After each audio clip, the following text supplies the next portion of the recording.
Então, muitas daquelas parábolas de Jesus que falava sobre os da direita do Cristo, os da esquerda, é uma explicação alegórica para esse mesmo processo onde os bem-aventurados, mansos e pacíficos herdarão a terra, continuarão reencarnando no nosso planeta. E os rebeldes, essas almas criminosas que ainda não conseguem encontrar o amor dentro de si, precisarão ser levados novamente para um outro mundo que vai estar numa ordem ainda inferior de avanço em todos os sentidos, para começar, talvez, no mundo caótico, a aprender esses valores que sempre negligenciou. Então, como dizem até muitas das informações espíritas, né, a Terra deixará de ser um planeta de expiação e prova, ou seja, um planeta kármico, para se tornar um mundo de regeneração espiritual consciente. Ou seja, as pessoas vão entender que são seres imortais e que estão nessas vivências físicas adquirindo valores, aprendendo, evoluindo para o seu crescimento. Ou seja, nós vamos nos libertar da alienação espiritual. Mas veja como isso é complicado, né? A humanidade lá fora, em geral, ela é completamente alienada desses conceitos de valores. E não falo dessas crenças. Eu falo dos valores de amor, de respeito, de espiritualidade como um todo, ou seja, de fraternidade, de entender o seu semelhante como irmão. Aqui a gente entra, então, na questão das religiões, para entender um pouco sobre essa ideia do universalismo crístico. Por que existem tantas religiões? Porque cada um de nós, em todo o planeta, tem um nível de consciência diferente. E também está adequado a cada cultura, a cada povo. Por exemplo, aqui no mundo ocidental, nós estamos acostumados com o ensinamento de Cristo, de Jesus. Ou seja, a mensagem espiritual é a do Evangelho de Jesus. Já no Oriente, temos o budismo, temos o hinduísmo e outras religiões que são adequadas à estrutura cultural daquela civilização. Então, tem muitos ensinamentos ali que têm a ver com a questão da compreensão daquelas pessoas que vivem dentro daquela cultura. E também tem a questão da época, o próprio judaísmo. O judaísmo é a religião que tem debaixo, mais ou menos, a idade de Moisés, 3.300, 3.400 anos de existência. Ele foi necessário ser confeccionado, elaborado daquela forma para atender ao estado de compreensão daquela época e também a necessidade do povo judeu que estava sendo libertado do cativeiro no Egito. Estava há 400 anos aprisionado no Egito, havia perdido boa parte da sua estrutura, de seus valores. Era um povo liberto que andava pelo deserto e precisava ser guerreiro para não se tornar escravo novamente.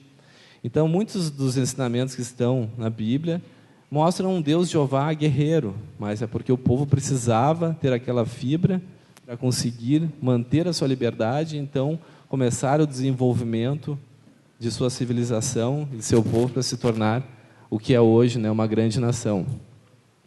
E isso tudo foi necessário para aquela época. Então, tem muitas coisas das religiões que são questões culturais. Agora, se a gente analisar, por exemplo, os 10 mandamentos, eles são de fundo plenamente espiritual. Os valores eternos da mensagem de Moisés estão nos 10 mandamentos. As demais questões elas estão mais voltadas a costumes do povo hebreu. Assim como a mensagem de Jesus também tem vários ensinamentos voltados para a essência espiritual e outras que se agregaram por questões de costumes. Então, nós vemos que a verdade absoluta é aquela que está plenamente na mão de Deus, ou seja, aquilo que a gente não tem acesso, não tem compreensão ainda. Nós temos uma única verdade absoluta. Deus é amor, temos que amar os nossos semelhantes e temos que adquirir valores que nos levem a um estado de fraternidade e de equilíbrio e de harmonia entre toda a nossa humanidade, entre todos os nossos irmãos. Essa é a essência de uma verdade absoluta. E existem as verdades relativas, aquilo que falamos anteriormente. As religiões elas têm incrustado dentro delas muitos dogmas que atenderam à necessidade evolutiva de uma época, mas nós não precisamos ficar tão apegadas a elas, porque hoje em dia elas não nos dizem mais respeito. Dizem respeito às necessidades daquele período. Então, esse conceito de verdade absoluta e verdade relativa a gente trabalha muito. Verdade absoluta é aquilo que realmente é unânime entre todas as religiões. Religiões eu só qualifico aquelas que pregam o bem. Religiões satânicas e coisa e tal, para mim não é nem religião. Então, as religiões pregam o amor, a prática do bem e os bons valores. Então, o que está acontecendo? Nessa virada de ciclo para essa nova era, a gente está tendo uma quebra de paradigma. Ou seja, a religiosidade, como era antes, era uma submissão ao conjunto pré-estabelecido de regras impostas por líderes religiosos. E as pessoas não questionavam nada disso. É porque Deus disse que é assim, é porque Deus falou que é assim, e todo mundo vai baixar a cabeça e vai seguir, porque se não fizer isso é um herege. Por muito tempo, pessoas morreram até em fogueiras inquisitórias, porque não seguiram ao pé da letra as determinações das religiões.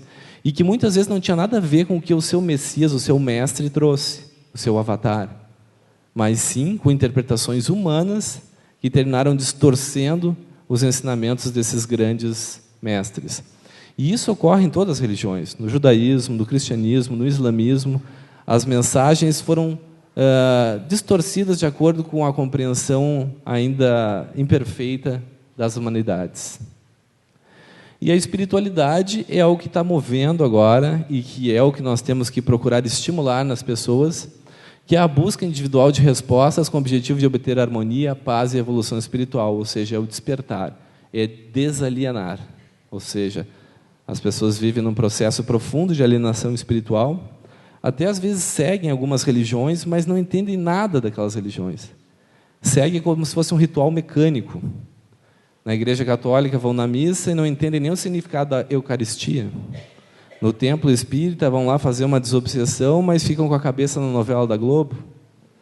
Vão numa igreja evangélica e também não absorvem a essência transformadora que aquilo pode torná-las melhor, mas sim está num movimento mecânico e inconsciente. Ou seja, é profundamente necessário que as pessoas entendam o que estão fazendo. Eu costumo comparar com aquele filme do Charles Chaplin, que ele está numa linha de montagem apertando os parafusos, e ele fica apertando os parafusos, quando vê ele sai do negócio e continua apertando o parafuso, porque aquilo se tornou tão mecânico que ele não sabe nem o que ele está fazendo, mas ele não consegue parar com aquele movimento. E nós, dentro de nossas religiões, às vezes nós nos acomodamos e começamos a fazer movimentos mecânicos inconscientes. A gente age daquela forma repetitiva, até porque o nosso cérebro estabelece conexões sinápticas adequadas para repetir movimentos de forma automatizada. Vejam, por exemplo, o ato de dirigir. Quando a gente aprende a dirigir, a gente pensa em tudo. Pisa no pedal, pisa aqui, muda a marcha. Depois a gente nem pensa mais no que está fazendo. Então, o que nós temos que fazer é fazer as pessoas despertarem. Uma nova humanidade está surgindo. Essas crianças que estão chegando aí, todo mundo está vendo, né, que a história com elas é diferente. Tem uma mãe uma vez me dizia, meu filho não acredita em Deus, é uma pena, ele é um menino tão bom, mas ele não acredita em Deus. E daí eu fui falar com a criança acreditava em algo que possa ser representado como Deus, mas não o Deus do passado que a mãe dela apresentava para ele, carregado de formalidades. Ou seja, cada um tem a sua forma de rezar, a forma com que está habituado de conversar com Deus. Então, a gente tem que respeitar e estimular que aquela criança afloresça nela a forma que ela achar mais adequada de fazer essas orações. Pode ser uma conversa, um diálogo, algo mais solene, algo mais meditativo, mais ritualístico. Ou seja, nós temos que apresentar um modelo e dar opções, e não impor as nossas crenças. Então, esse tipo de coisa deve ser estimulado, ensinado e mostrado para as novas gerações, para que elas consigam se espiritualizar, se encontrar consigo mesmo.